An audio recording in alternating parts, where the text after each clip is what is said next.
Presiden Jokowi yang tengah melakukan kunjungan kerja ke Majalengka dan Cirebon mempersingkat perjalanannya. Presiden menegaskan rakyat tidak boleh takut terhadap aksi teror ini. Negara, bangsa, dan rakyat, saya kira kita tidak boleh takut, tidak boleh kalah oleh aksi teror seperti ini.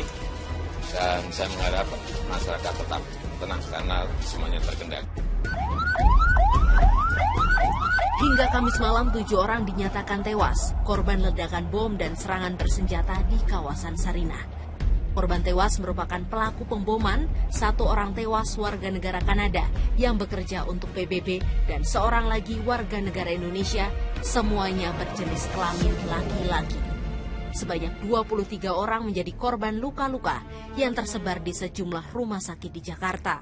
Ini saat ini sedang kita dalami, sedang dilakukan pemeriksaan.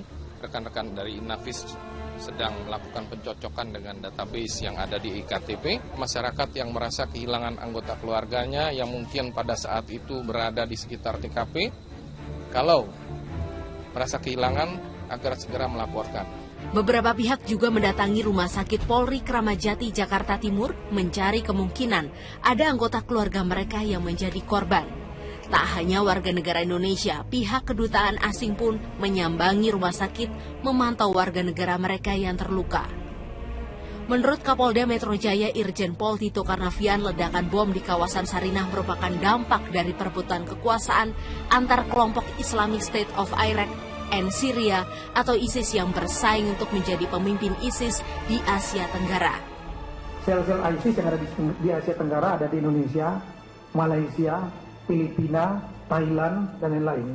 Dan kemudian khusus untuk yang di Asia Tenggara ini ada 1 orang tokoh, yaitu Bahrum Naim, yang ingin mendirikan namanya Katibah Nusantara. Dia ingin menjadi leader untuk kelompok ISIS yang berada di Asia Tenggara. Jadi antar para tokoh-tokoh ini di Asia Tenggara ini ingin bersaing ingin menjadi leadership. Oleh karena itu Bahrum Naim merancang serangan-serangan seperti ini. Jadi sementara kelompoknya sudah kita ketahui dan sedang kita lakukan pengejaran. Nama Muhammad Bahrum Naim Anggih Tamtomo atau Naim yang dianggap menjadi otak serangan bom dan penembakan di kawasan Sarinah, Jakarta Pusat. Naim pernah ditahan karena menyimpan ratusan butir peluru di rumah kontrakannya di Solo dan namanya terkait dengan jaringan ISIS.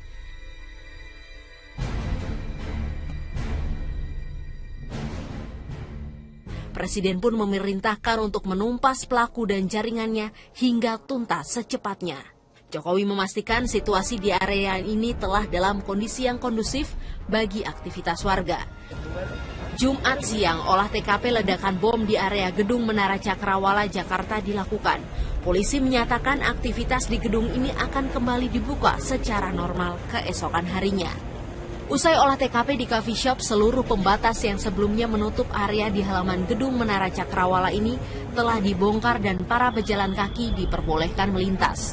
Semua data dan barang bukti dari TKP telah dibawa untuk dilakukan tindak lanjut penyelidikan oleh tim Lab 4 Mabes Polri. Pasca aksi teror bom dan baku tembak di kawasan Sarinah, Tamrin, Jakarta Pusat, aktivitas warga ibu kota kembali normal. Pusat perbelanjaan kembali ramai dan perkantoran juga beroperasi seperti biasa. Meski sistem keamanan ditingkatkan dengan penambahan petugas serta pemeriksaan barang yang lebih ketat, para karyawan tetap melakukan aktivitas bekerja seperti biasa. Mereka yakin kondisi sudah cukup kondusif dan terkendali. Sementara itu, beberapa pusat perbelanjaan, aktivitas bisnis juga berjalan normal. Kesigapan pemerintah dalam menangani aksi teror membuat masyarakat merasa aman dan tidak takut untuk beraktivitas seperti biasa.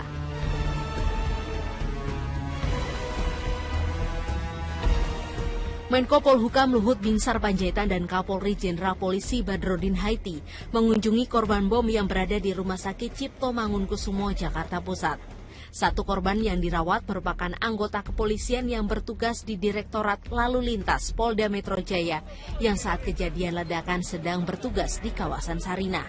Satu jenazah dari korban sipil bernama Sugito saat ini berada di Rumah Sakit Polri Kramat Jati. Rencananya siang ini keluarga korban akan mengambil jenazah. Rekan Aulia Pane akan melaporkan selengkapnya dari Rumah Sakit Polri Kramat Jati. Aulia, apakah jenazah sudah diambil oleh keluarga?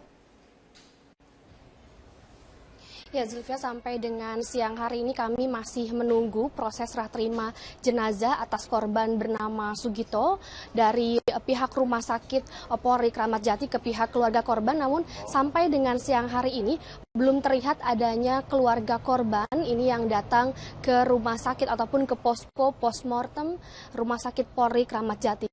Dan seperti kita ketahui, Zulfia, sebelumnya Sugito sendiri merupakan terduga pelaku, namun ini sudah disampaikan kepada media oleh Kadif Humas Polda Metro Jaya M. Iqbal yang menyampaikan bahwa Sugito ini merupakan satu dari korban lainnya ini yang kemarin meninggal atas kejadian di Jalan MH Tamrin, bahwa Sugito ini merupakan seorang kurir yang merupakan warga Karawang, Jawa Barat. Dan satu orang korban lainnya ini yang bernama Riko juga sudah diambil jenazahnya oleh keluarganya tadi malam. Zulfia, ini artinya di Rumah Sakit Polri Kramat Jati sendiri ini ada 5 jenazah terkait bom di Jalan Tamrin kemarin dari total 8 korban meninggal. Dan sementara itu untuk 4 korban ataupun untuk 4 jenazah pelaku lainnya, maksud kami ini ada atas nama Dian Juni, Muhammad Ali, Ahmad Muhazan, dan Afif, ini masih berada di Rumah Sakit Polri Kramat Jati. Begitupun dengan salah satu warga Kanada yang bernama Amer Awali Tahar, ini juga masih berada di sini. Menurut keterangan dari Kepala Unit Forensik Rumah Sakit Polri AKBP Jayus Suyanto yang menyampaikan kepada kami bahwa belum ada informasi dari Mabes Polri kapan jenazah ini bisa diambil oleh pihak keluarga.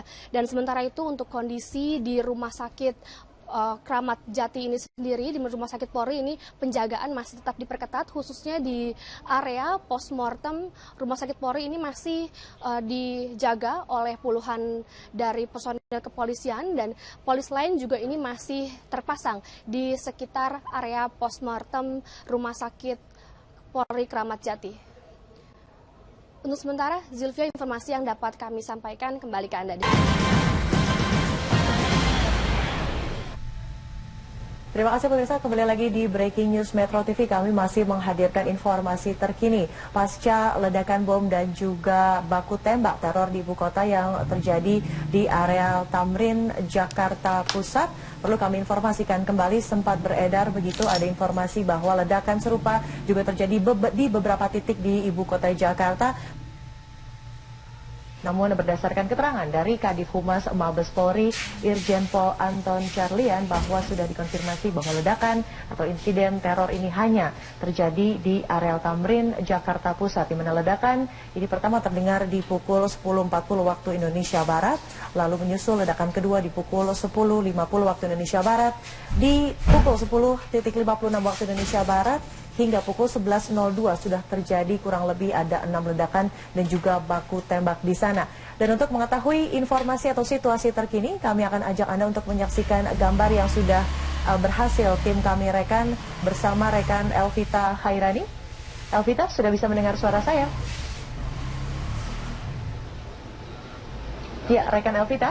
Ya, Widya, saya bisa mendengar jelas suara Anda. Mungkin Anda bisa melihat saat ini petugas kepolisian dari Ditreskrim Polda Metro Jaya dan juga sejumlah petugas kepolisian lain masih terus berjaga-jaga di pos polisi yang berada tepat di tengah-tengah Yellow Box Junction. Di sini adalah lokasi tempat terjadinya penembakan dan juga ledakan bom yang menyebabkan sejumlah korban meninggal dunia.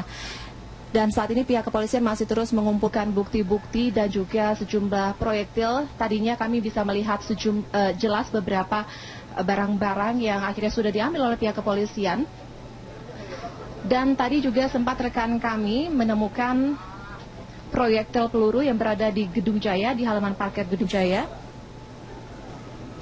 yang berada sekitar 10 meter dari lokasi tempat terjadinya perkara.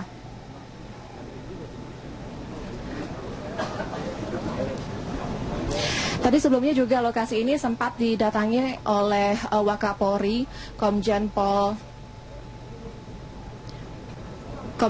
Budi Gunawan, dan saat ini kami juga masih bisa melihat kehadiran dari Ditreskrim Kombes Pol Krisna Mukti yang masih terus mengumpulkan sejumlah barang-barang atau juga sampel-sampel yang bertebaran di sekitar lokasi dan